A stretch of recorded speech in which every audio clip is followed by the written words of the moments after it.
Warahmatullahi wabarakatuh. Perkenalkan, nama saya Dur Pratama, mahasiswa semester 3A Fakultas Hukum Universitas Wirakancana.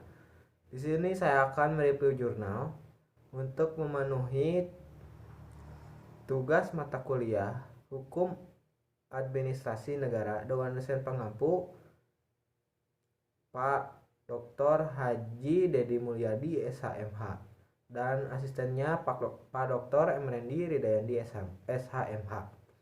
Jurnal ini berjudul Perkembangan dan Urgensi Instrumen Hukum Administrasi Pasca Penetapan Undang-Undang Nomor 2 Tahun 2020 pada masa pandemi COVID-19. Metode penelitian yang digunakan dalam penelitian ini adalah normatif yuridis, yakni mengacu pada norma hukum peraturan perundang-undangan atau statute approach. Sifat penelitian yang digunakan dalam penulisan ini adalah bersifat deskriptif analitis yang dianalisis secara kuantitatif untuk menjawab permasalahan hukum yang dihadapi. Tinjauan umum dan perkembangan hukum administrasi negara. Dalam kajian hukum kenegaraan disebutkan bahwa hukum tata negara dan hukum administrasi negara pada awalnya merupakan satu lingkup kajian yang sering disebut sebagai Stat and Administrative Recht. Dalam beberapa literatur, istilah HTN dan HAN masih digunakan secara bersamaan dengan istilah konstitusional dan administratif law.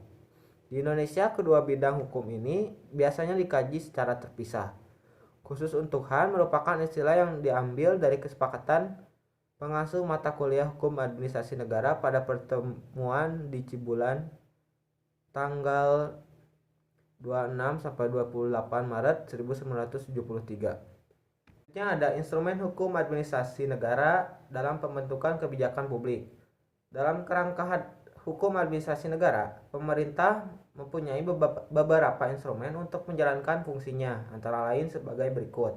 Yang pertama, peraturan perundang-undangan atau Act, yaitu pelaksanaan kebijakan negara dalam kerangka hukum administrasi yang dilaksanakan berdasarkan perundang-undangan merupakan wujud dari konsep negara hukum yang menghendaki agar setiap penyelenggaraan pemerintahan wajib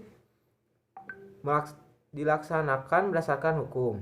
Dalam lingkup hukum ketatanegaraan, peraturan perundang-undangan merupakan instrumen hukum yang dibentuk baik oleh lembaga legislatif, eksekutif maupun dibentuk oleh legislatif dan eksekutif untuk mendapat persetujuan bersama.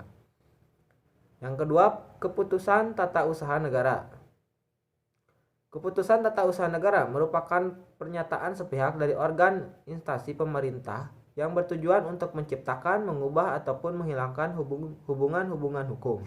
Terdapat istilah-istilah dalam pasal Undang-Undang Nomor 30 Tahun 2014. Antara lain yaitu yang pertama, keputusan administrasi pemerintahan, yang kedua, keputusan tata usaha negara, serta yang ketiga, keputusan administrasi negara. Semua istilah di atas disebut keputusan, yakni ketetapan tertulis yang dikeluarkan oleh badan dan atau pejabat pemerintahan dalam penyelenggaraan pemerintahan. Berdasarkan pasal 87 huruf B Undang-Undang Nomor 30 Tahun 2014 mengatur bahwa dengan berlakunya undang-undang ini, keputusan tata usaha negara harus dimaknai sebagai keputusan badan dan atau pejabat tata usaha negara di lingkungan eksekutif, legislatif, yudikatif, dan penyelenggara negara lainnya. Selanjutnya, peraturan kebijakan. Peraturan kebijakan biasanya disebut dengan peraturan semu atau pseudo wetgaping yang berfungsi manakala tidak ditemukan suatu peraturan yang melandasi tindakan pemerintah, namun bersifat urgen terhadap permasalahan yang dihadapi pemerintah. Istilah peraturan kebijakan tidak ditemukan dalam Undang-Undang Nomor 30 Tahun 2014, namun memiliki makna yang sama dengan istilah diskresi. Selanjutnya yang keempat, perencanaan head plan. Dalam penyelenggaraan pemerintah negara, pemerintah wajib mencanangkan rencana-rencana pemerintah dalam satu periode tertentu, yang biasanya dituangkan dalam RPJM atau RPJP. Penjelasan pasal 14 ayat 7 dalam lampiran Undang-Undang Nomor 30 Tahun 2014 KTUN erat kaitannya dengan rencana-rencana kerja pemerintah. Yang kelima, perizinan konsesi. Berdasarkan Undang-Undang Nomor 30 Tahun 2014, terdapat sedikit perbedaan pengertian antara izin, konsesi, dan dispensasi. Berdasarkan pasal 1 angka 19 Undang-Undang Nomor 30 Tahun 2014 menjelaskan bahwa izin adalah keputusan pejabat pemerintahan yang berwenang sebagai wujud persetujuan atas permohonan warga masyarakat sesuai dengan ketentuan peraturan perundang-undangan. Berdasarkan pasal 1 angka 20 Undang-Undang Nomor 30 Tahun 2014 menjelaskan bahwa konsesi adalah keputusan pejabat pemerintahan yang berwenang sebagai wujud persetujuan dari kesepakatan badan dan atau pejabat pemerintahan dengan selain badan dan atau pejabat pemerintahan dalam pengelolaan fasilitas umum dan atau sumber daya alam dan pengelolaan lainnya sesuai dengan ketentuan peraturan perundang-undangan. Selanjutnya, hukum keperdataan. Selain bertindak dengan menggunakan hukum publik, pemerintah juga dapat bertindak berdasarkan instrumen hukum keperdataan, misalnya menjalin kerjasama dengan pihak swasta atau dalam lalu lintas hukum perdata seperti jual beli. Selanjutnya, perkembangan dan urgensi hukum administrasi sebagai alternatif kebijakan hukum dalam masa pandemi COVID-19. Jika dicermati dalam teliti, pembentukan dan penetapan Undang-Undang Nomor 2 Tahun 2020 sungguhnya mencerminkan pemerintah yang menjadi substansi dari praktik hukum administrasi, yakni pembentukan instrumen hukum dengan tidak melibatkan lembaga legislatif. Dasar pemikiran ini setidaknya menyangkut dengan 4 hal, antara lain yaitu: yang pertama, penetapan Undang-Undang Nomor 2 Tahun 2020 diawali dengan penetapan Perpu Nomor 1 Tahun 2020 yang merupakan prerogatif Presiden, meskipun perihal penetapannya dilakukan oleh DPR. Yang kedua, terdapat materi muatan Undang-Undang Nomor 2 Tahun 2020 yang mendelegasikan kewenangan dari atasan ke bawahan.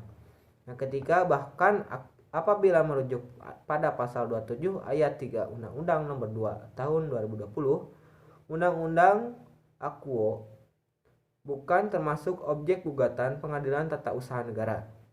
Yang keempat, tidak adanya RUU yang berkaitan dengan COVID-19 dalam Prolegnas 2020-2024 secara tidak langsung memberikan kewenangan pada pemerintah eksekutif untuk membentuk kebijakan-kebijakan di masa pandemi. Hal ini membuktikan bahwa kebijakan pemerintah yang ditempuh dalam masa pandemi syarat dengan instrumen hukum administrasi karena tidak melalui proses wet gapping dan Resprak.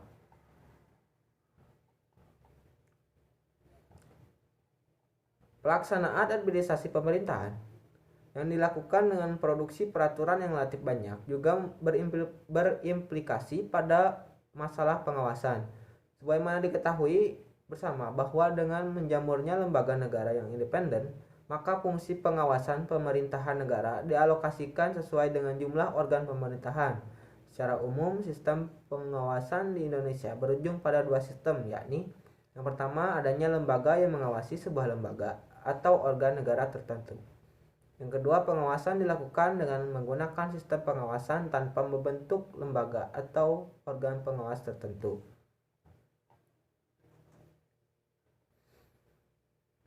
Pada masa pandemi yang dimaknai sebagai situasi ekstraordinari, kebijakan pemerintahan negara semestinya ditempuh dengan langkah-langkah ekstra dan cepat dengan adanya ketentuan ekstra dalam pasal 27 ayat 3. Terlepas dari kontroversinya, sebenarnya ketentuan ini membuka peluang bagi akselerasi hukum administrasi dalam pembentukan kebijakan yang tidak harus didahului dengan membentuk peraturan-peraturan pelaksana. Kesimpulan. Berdasarkan uraian di atas, maka dapat disimpulkan hal-hal sebagai berikut. Pertama, instrumen hukum administrasi dalam pembentukan kebijakan publik berkembang secara dinamis dari waktu ke waktu seiring dengan kebutuhan negara dan warga negara. Terdapat beberapa instrumen hukum administrasi yang dapat digunakan dalam penyelenggaraan pemerintah, yakni peraturan perundang-undangan, KTUN, peraturan kebijakan, perencanaan, perizinan. dan instrumen hukum keperdataan. Adapun beberapa hal mempengaruhi perkembangan hukum administrasi, yakni peraturan perundang-undangan yang berubah-ubah, praktik internal administrasi yang tidak statis dan meningkat sehingga menimbulkan doktrin-doktrin yang baru, dan proses judicial review sehingga memuncul ketidakseragaman dalam konsep hukum administrasi. Kedua, perkembangan dan urgensi hukum administrasi sebagai alternatif kebijakan pemerintah dalam masa pandemi COVID-19 dapat diketahui oleh beberapa indikator, yakni penyusunan peraturan yang nyaris tidak melibatkan legislatif, materi muatan peraturan-peraturan selama pandemi yang mendelegasikan kewenangan dari atasan ke bawahan yang merupakan wujud pelaksanaan hukum administrasi. Terdapat ketentuan pada pasal 27 ayat 3 Undang-Undang Nomor 2 Tahun 2020 yang menyebutkan bahwa Undang-Undang Akuo bukan termasuk objek gugatan Pengadilan Tata Usaha Negara, serta tidak adanya revisi undang-undang dalam Prolegnas 2020-2024 yang mencerminkan adanya ruang akselerasi dalam penanggulangan COVID-19 dengan menggunakan instrumen hukum administrasi pemerintahan. Selain itu, pembentukan instrumen hukum administrasi negara relatif cepat dan berbiaya ringan, sesuai dengan kondisi penyebaran pandemi COVID-19 yang telah menunjukkan kejenuhan sosial sehingga diperlukan birokrasi yang tidak berbelit-belit dan prima. Mungkin cukup sekian review jurnal hukum administrasi negara kali ini. Mohon maaf jika ada kesalahan kata. Wabillahi taufiq wal hidayah. Wassalamualaikum warahmatullahi wabarakatuh.